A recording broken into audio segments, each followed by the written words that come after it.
Hey guys, it's Professor Labs again. Welcome back. We are today doing something a little bit different. I know I said last time that we were going to do a roadside beach clean, but I thought I would take you down to the harbor instead because, on windy days, and it was certainly windy yesterday, it's nice to try to see what else you can do, because typically windy days at the beach are like the worst times to clean. If you've seen any of the previous videos, you know this is true for me complaining. But the harbor is good because you're somewhat, at least relatively, shielded from lots of wind.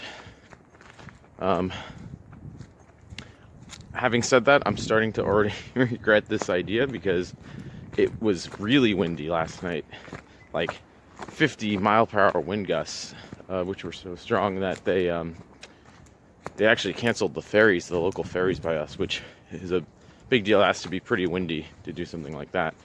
So it's calmed down a little bit. It's not as windy as it was yesterday and last night, but it's still probably like 20-mile-per-hour wind gusts. So normally, if it's like 10-15-mile-per-hour wind gusts, that's enough to make a regular beach clean just like really not fun and rough, because it's just so much colder and the wind's in your face and stuff's blowing around as you try to pick it up. So usually if it's just like 10-15 miles per hour, the harbor, and particularly by me because there's hills and cliffs, it really helps to block some of that wind. But if it's over like 20 or 30 miles per hour, the shielding might not make much of a difference. So we'll see when we get down there, but hopefully it's a little more shielded. And again, like I said, the wind, and especially yesterday with the rain too, that's where you get a lot of fresh runoff into harbors and oceans and that sort of thing. So hopefully there's a lot of fresh garbage and maybe even some stuff to recycle down here, but we'll see once we get down there. So let's keep walking.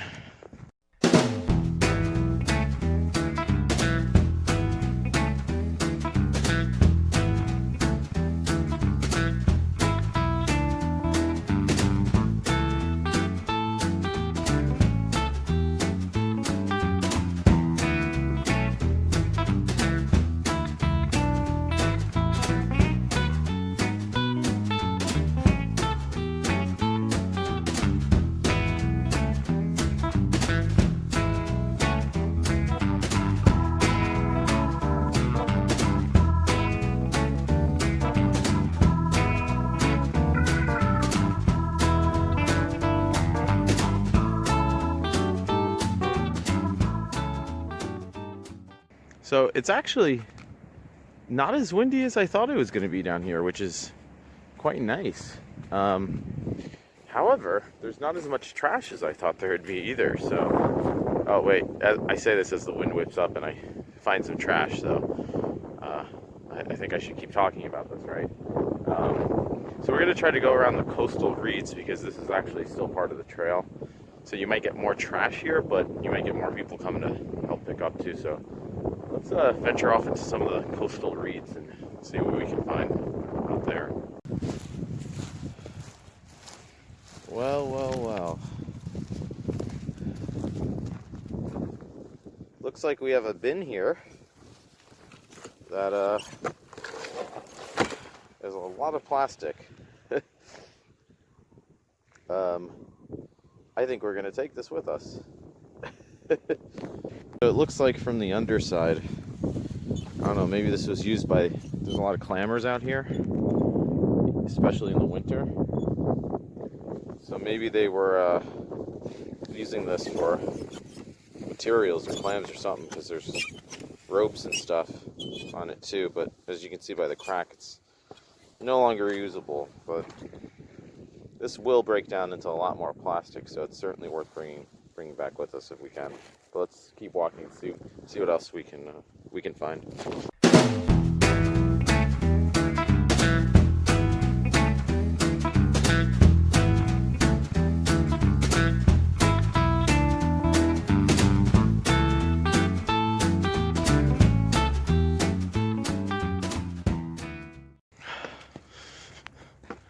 Okay, a couple of things. First of all, I'm aware that I probably look like even more of a lunatic than usual, but that's for very good reason, because right after I basically found this piece here, those wind gusts came in and it got real cold real fast. It's about freezing, like 32 degrees right now, but it went with that wind chill, it's probably in like the low 20s or something maybe. But you know, looking around the reeds, there was a little bit more, but like I was saying with the wind, it's hard to get shots of it when you're trying to clean. But man, stuff just blows away as you pick it up. So sometimes it's better to just sort of cut your losses. And you know, you see here, it's probably like 5 pounds of plastic. And again, you know, clearly seems that this was just left there. It was covered in muck and stuff, so I cleaned it out a little. And yeah, you know, over time, this gets more buried. You know, new weather comes in, breaks it up more. All of a sudden, this same piece right here, I'm cleaning, you know, 6 months later, as a bunch of tiny bits broken up and degrading to the environment. Now you might wonder, well, what can I actually do with this piece? Because I don't think it's recyclable. I gotta take a closer look back at home, see if it has a recycle number code on it. But you know, at the very least, you can take it out of the marine environment. And again, that's not ideal to just be sending this to a landfill. You know, there's probably something else I could do with it, but that's another video that I want to do for another day, talking about like the actual relative impacts and differences between trash collecting and recycling and just leaving stuff at a landfill. And while that's not great, it might be slightly better. So yeah, this is just going to be a brief adventure today, cut short by the wind, but hopefully next week it's not as windy. We'll be able to do that roadside clean, and certainly many more beach cleans to come. So birds. So thanks again for joining us on this brief, but I would say productive beach clean adventure. Again, this is like probably 5 pounds here that I would have spent picking up as little bits anyway. So it's a good way to think about it. Some people think of that as discouraging. You know, like if you spend 2 hours to pick up 5 pounds of little bits versus, oh, you just found one big piece. But why not do both, I say. So thanks again, and hope to see you on the next beach clean adventure. Until then, take care and see you on the beach.